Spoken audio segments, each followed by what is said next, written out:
2026年买房，你还只会刷 Redfin Zillow 吗？今天麦克姐花了2天时间，把自己买房用的10大类工具整理出来了。同样是买房，专业的经纪其实有自己的一套方法。今天我就把自己买房，包括帮客户买房经常会用到的这10个实用工具，全部整理给你，还有自己用这些工具时候的一些小技巧，里面也包含了几个我常用的 AI 工具。努力做事，谁做人？大家好，我是麦克姐。如果你今年正在看房，准备买房，那一定要把这个视频看到最后。这个视频呢，花了好几天时间整理还一个个试过，跟大家要一个订阅，不过分吧？那我们进入正题，第一个工具呢，自然就是 Redfin 了。我相信 Redfin 呢，大家都是很熟悉了哈。平时看房、看图、看价格、看 Open House， 基本都是在用它。其实呢，我自己也是天天在用，但我发现呢，有几个功能和信息，大家平时可能很少碰。这里呢，先说2个比较顺手的哈。第一个呢，就是 Redfin 是可以收藏和分享的，你可以建一个组，分享给你的搭档，这样呢，你点喜欢一套房子的时候呢，它就自动进到一个清单里面。你跟你的搭档或者你跟父母看房的时候呢，就能对着同一个清单聊，不会你说这套，他说另外一套。第二个呢，就是保存搜索开启提示，这个功能呢也非常好用哈。你把条件都设好，比如说多少钱、哪个区域、几房几卫，然后保存搜索，把通知打开，新房子一上市或者一降价，你手机就会响，能比别人早半天看到好房子，这个就是优势。你的经纪人呢也能早点帮你去了解。另外呢 Redfin 还有几个功能，我觉得特别实用哈，可能很多人都不太清楚。第一个呢，就是我可以自己在地图上画范围。Redfin 地图的右上角有一个画笔，你可以在地图上圈一个非常具体的范围，比如说就圈这几条街，它就只给你这几条街里面成交的或者正在上市的房子。这样呢，你搜出来的就比你按城市、按邮编搜精准得多。第二个呢，是我经常会切到已成交里面，按每平方尺的单价排个序。这片地区的成交价大概什么水平，你心里马上就清楚了。第三呢，你还可以专门去筛那些降过价或者挂了很久没卖掉的房子，尤其在今年这个市场哈，这种卖家呢多半就会比较着急，砍价的空间也会比较大。说完搜房哈，等你点开一套具体的房子，它其实呢还有不少功能是别的地方没有的。比如呢，它的风险功能，进到它的 Climate Risks 模块哈，就能看到它被水淹的风险有多大，被火烧的风险有多大，被大风吹的风险有多大。这些数据呢是它跟 First Street 合作拿到的，你就不用再到处去查了。它现在甚至呢还加了一个天气的功能，这个位置每天大概多少度，每个月大概什么温度，上面都有。除了那些基本信息以外呢，下面这些其实是非常重要的。除了搜房、分享、查看这些功能，还有一个我自己用的特别多的，就是 Redfin 的 Data Center。这个其实是一个免费的数据库哈，你可以把好多城市，甚至每一个社区的成交价、中位价、库存、挂牌时间，全部下载下来做数据分析。我自己呢，经常拿这个数据来做市场分析哈，包括你前面可能看到的用 AI 预测房价涨跌的城市的视频，里面的数据呢，我大部分都是从这里扒来的。而且呢，除了房地产市场的基本数据以外呢，它还有不少别的数据还有研究，比如说房子降价的比例、投资房的购买数据、全款和贷款购买的比例，这些其实都是非常有意思的数据。你要是个数据分析师呢，或者对这个方面非常感兴趣的话，完全可以把他给的数据下载下来，自己做分析，自己做预测，来预测这个市场。说完 Redfin 呢，第二个工具自然就是 Zillow 了。Zillow 大家也都不陌生，找房的时候基本都会用。但是有件事哈，可能很多人真的不知道 ，Zillow 其实是全美最大的租房网站之一，它那个租金的预测呢，做的还是相当精准的。那我自己是怎么用它的呢？首先找租房，我会直接上 Zillow。更重要的是，我要判断一套房子买来出租的话，大概能租多少钱，回报好不好，我就会去看他给出来的这个租金预测，拿这个数据来做我的投资判断。另外呢 ，Zillow 每个月其实还会出一个房价走势的预测，这个呢我得老实跟你说，不一定准，他们自己也是一直在调整。但是呢，你拿来当一个大方向做参考是完全没问题的。除了这些 ，Zillow 还有几个功能也特别实用哈，可能很多人也没怎么用过。第一个呢，就是它有一个通勤时间的筛选，你把你公司地址填进去，它就只给你显示通勤时间在你能接受范围之内的房子，等于说你找房的时候呢，直接就按上班的远近过滤了一圈。第二个就是你点开任何一套房哈，先别着急去看它那个 Zestimate 那个数字，你往下看，它那有一条走势线，是往上走还是往下走，这个比单看一个数字呢有用的多。第三个，你可以在筛选里面把3D 看房和户型图勾上。有些户型呢，一看不合适，在线上就直接把它筛掉了，省得你大老远还要跑一趟。不过呢，我这里一定要提醒你一句哈 ，Zillow 给你那个估价就是 Zestimate， 你就只能看看啊，千万别当真。Zillow 自己都公布过，在售的房子它的估价误差中位数大概是在1.8%上下，那些没挂出来卖的房子，那误差啊可以到7%左右。像西雅图这种市场波动比较大的地方，可能还会更高。为什么呢？因为它是算法拿过去几个月的成交数据推算出来的，是有滞后的。Zestimate 就像是别人用眼睛帮你估体重，大概给你个数，但你真要较真儿的时候呢，你还得上一个真的秤，而那个真的秤呢，就是你的经纪人帮你做的 CMA。那如果你想买的是新房呢，前面这2个网站也能找到一部分，但是专门找新房的话，我自己会用一个叫 New Home Source 的网站，已经上市的还有马上要上市的新楼盘，基本都可以在上面。你点进去呢，就直接跳到建商的网站，就可以看详情、看户型、看小区的配套。这里面呢有一个内行的点哈，你可以专门去挑那种现房，英文就叫做 Quick Move In 或者是 Move In Ready。为什么呢？大部分人找新房是去挑户型，然后等着开工建，但那些都已经建好了摆在那儿的现房，说明建商是急着出手的。急着出手就意味着什么呢？意味着最容易让利，尤其是到了什么季度末啊，到了年底一类的，建商要冲业绩的时候，现房的折扣还要升级哈，给的常常都是非常狠的。还有一条铁律，你一定要记住哈，你要是看上了哪个新房，千万别自己跑去建商的网站登记注册。很多建商呢都有这么个规矩哈，你只要自己先登记了，经纪人就没办法再代表你了。那本来你的经纪人能帮你争取的那些 credit 升级折扣，你可能就1分都拿不到了。正确的做法是，先让你的经纪人帮你登记，带你去看。这个呢，就好像你一个人兴冲冲的冲进了这个 4S 店啊，报了名，留了电话，回头呢，你想找个懂行的朋友来帮你砍砍价，人家这个销售两手一摊就说，不好意思，你已经是我们的人了。敢偷偷跑，试试，我会把你锁在我身边，一辈子都逃不掉。第4个是查学区的工具，这一块呢其实工具挺多的哈，我自己会看3个 Great School、Niche.com 还有 US News。第一个呢就是 Great Schools， 其实你打开 Redfin 点对应房子下面那个学校，跳进去的一般呢也就是 Great Schools。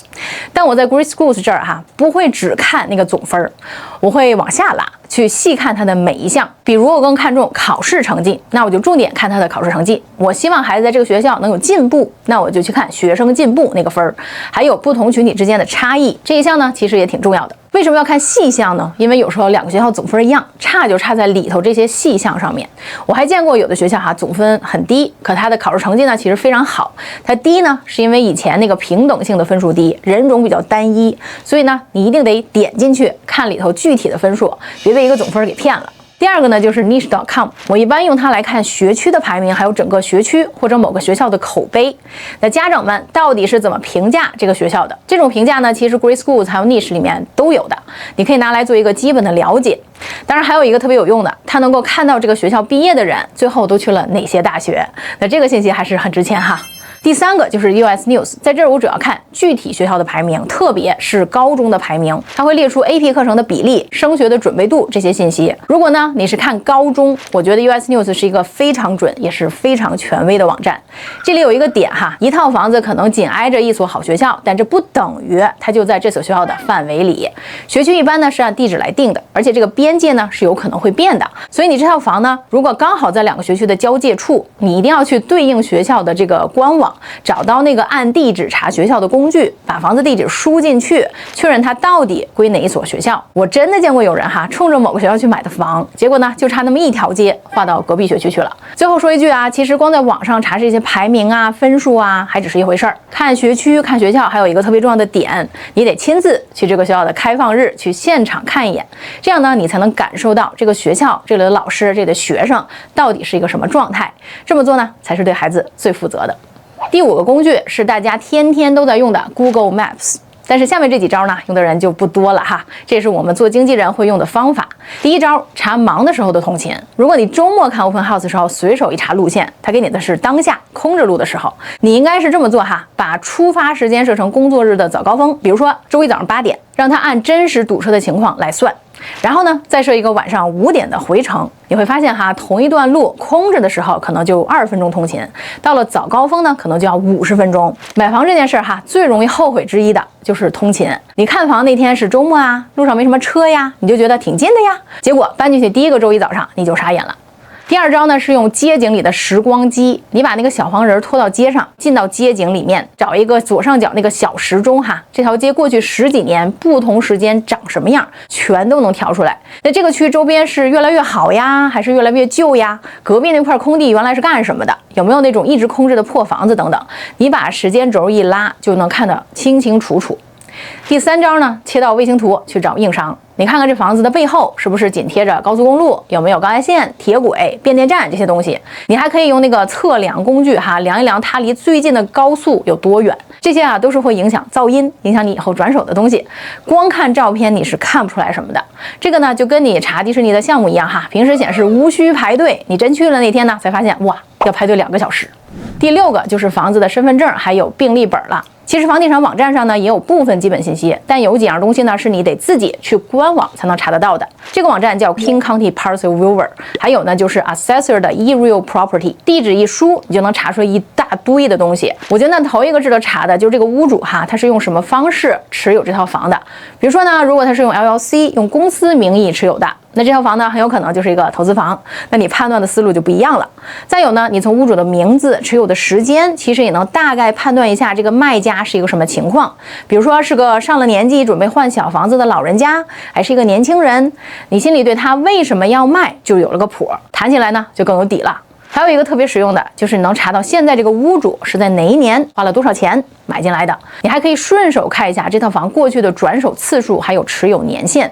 如果一套房在短时间内频繁转手，可能是房子本身或者社区有什么隐性问题，比如说噪音、邻里纠纷、治安、交通等等，需要多留个心眼去核实哈。反过来，如果一个社区很多房子长期都不出售，甚至是第一次出售，往往就说明业主是满意度高，居住稳定性强。这类社区呢，通常更抗跌，也更受欢迎。第二样是税单哈，你能看到这套房历年的房产税交了多少，怎么变的，甚至呢能看到这个地区的税都花在了哪些地方、哪些用途上。但我要说哈，这里头其实最重要的应该是 permit， 就是建筑许可。你配合 Seattle DCI 或者 King County 的 permits 去查一下这个房子的加建、改建当年到底有没有合法报批。很多房子所谓面积哈，是靠那些没报批的加建撑起来的。那个多出来的地下室、卧室、那间加盖的房间，当年要是没走许可啊，你买了就是个隐患，以后你转手上保险，一旦出了问题呢，全都是麻烦。所以这个 permit 你一定要查。另外呢，你一定要核实房子的实际面积，拿 Assessor Parcel Viewer 上面的面积去对照 Redfin Zillow 上面的面积。如果这两边是对不上的，尤其差很多的话呢，就要高度警惕，可能是没有 permit 的加建，或者呢网站抓取数据有误，务必呢就让经纪人进一步核实。最后我再说一个进阶的哈，你还可以顺手看看它的 zoning 还有地块大小，判断以后你能不能在院子里加建一个 ADU， 就是后院那种小屋哈。要是能加，这房子的潜力和价值又完全不一样了。所以你看，中介带你看的是这房子化了妆、打了光最好看的样子，而 Parcel Viewer 给你看的呢是他的身份证和病历本。第7个，查社区安全，我用这么几个工具哈。第一个呢就是 Neighborhood Scout， 看犯罪指数还有安全评分，它还能按犯罪的类型来分哈，偷东西多还是暴力犯罪多，这2个可就是完全两码事儿了。如果你看的是西雅图市区，那你可以直接上市政府的那个官网看犯罪数据，更权威。华州还有一个性犯罪者的登记的网站，你也可以查查你周边有没有。光看这些评分还不够，我还要特别推荐一个，就叫 Nextdoor。它其实呢就是一个社区版的邻里群，这个区里的居民每天都在上面聊些什么，你都能看得见。你进去搜一下你想买的那条街的名字，或者看一看、翻一翻它那个 Crime and Safety 的板块哈，谁家的包裹老是丢，有没有人半夜砸车，最近哪条街不太太平，这种真实的评价呢，是任何一个评分都给不了你的。最后还有最土，但其实也是最管用的一招，那就是你自己挑不同的时间啊，开车去那个区转一转，白天去一趟，晚上去一趟，周末再去一趟。数据看得再多，也比不上你亲眼去看一看哈。晚上那条街亮不亮呀？路边停的都是什么车？第8个工具是给那些心里盘算着房子将来也许会出租，或者本来就是想投资的朋友准备的。第一个呢叫 Rental Meter， 专门查长租。你把地址和房型一输，它就告诉你周边差不多的房子大概能租多少钱，还会给你一个租金的分布哈，低档、中档、高的各在什么水平。那这样长租的回报合不合理，你心里就有数了。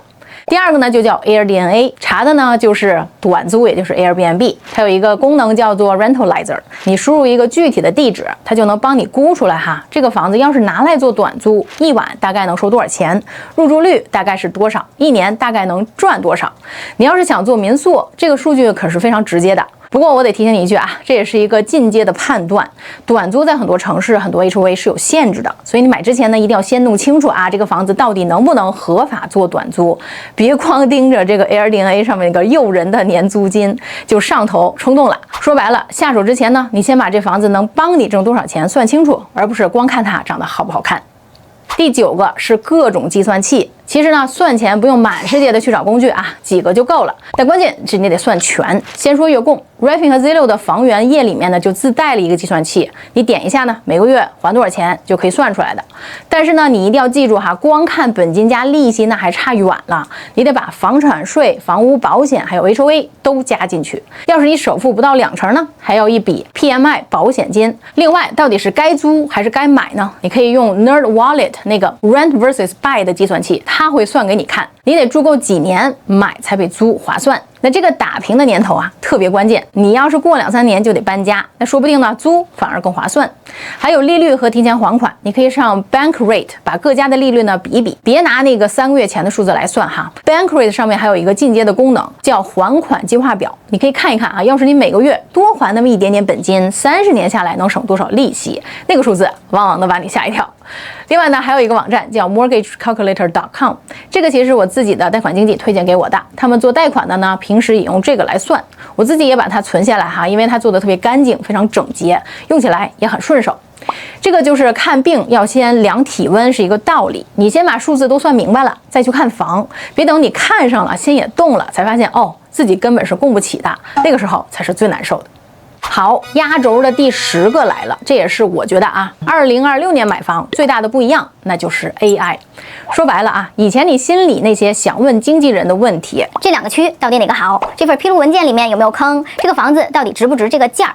现在很多人就是先去问 AI 的 ChatGPT、Cloud、Gemini。这3个都能用啊！我上一期分析西雅图40个城市，就是这3个一块跑，互相对照着验证的。那用 AI 呢，我先教你最要紧的一条，问的时候你一定要把背景说全，你别就问一句西雅图哪个区好，你得说清楚我预算多少，首付多少，要不要好学区，通勤到哪儿，想要什么样的社区。你给的信息越具体呢，它的答案才越有用。那它具体能帮你干啥呢？最实用的就是帮你读文件。你买房会收到一大堆文件，对吧？卖家披露、验房报告、HOA 规章制度、产权报告等等等等，你都可以一股脑的丢给他，让他用大白话告诉你这里头有没有问题，哪些地方要警惕，哪些是必须修的大毛病。另外呢，还有一个特别实用的，就是当经纪跟你说了一句话，你心里有点犯嘀咕的时候，你可以先用 AI 先快查一下，再回去跟经纪确认，这样呢，心里就更踏实。但你记住 ，AI 是会出错，也会瞎编的，它适合做分析、做对比、做风险评估，真正的决定还是得你跟你的经纪一起拿主意。讲到这儿呢，我最后要重点给你推荐的是我们自己做的一个 GPTs， 就是 Maggie 姐分身。我把我自己过去所有的写作内容，这些年买卖房的经验，还有呢就是我做社区推荐积累下来的那些经验哈，全都喂给了这个分身。所以呢，你跟他聊，其实就相当于在跟 Maggie 姐面对面咨询。比如说，你可以直接问他哈，100万在西雅图适合买哪几个城市？他就会结合我整理那些资料，给你几个具体的方向。你还可以问100万在东区能买到什么样的房子，他也能帮你分析。西雅图买房卖房路上那些你一时找不到人问的问题哈，你都可以先来问问他。好了，最后我帮你把这10个工具按买房的顺序串一条线。找房用 Redfin 加 Zillow， 买新房上 New Home Source， 看上了学区查 Great Schools Niche US News， 通勤用 Google Maps， 社区看 Neighborhood Scout 还有 Nextdoor， 查房子底细用 King County Parcel Viewer， 重点查 Permit， 算钱呢月供用 Redfin 或者 Zillow 自带的，该不该买用 NerdWallet， 利率用 Bankrate。 最后要出 offer 了，把文件丢给 AI 挑问题。拿不准呢，就问问我们 Maggie 姐的分身。但最后这句实话我得说啊，这些工具能帮你筛、帮你查、帮你算，可他们代替不了一个真人经纪人。谈判桌上的分寸，这个房子是不是真的适合你，在知识以外的信息不对称，还得靠人。工具是帮你少走弯路的，不是让你一个人单打独斗的。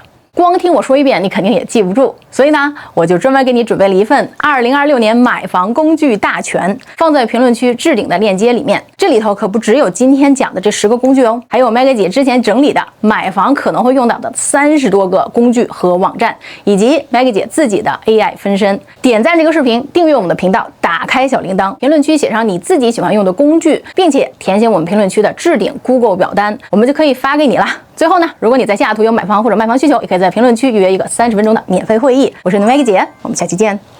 求求了，给个订阅吧。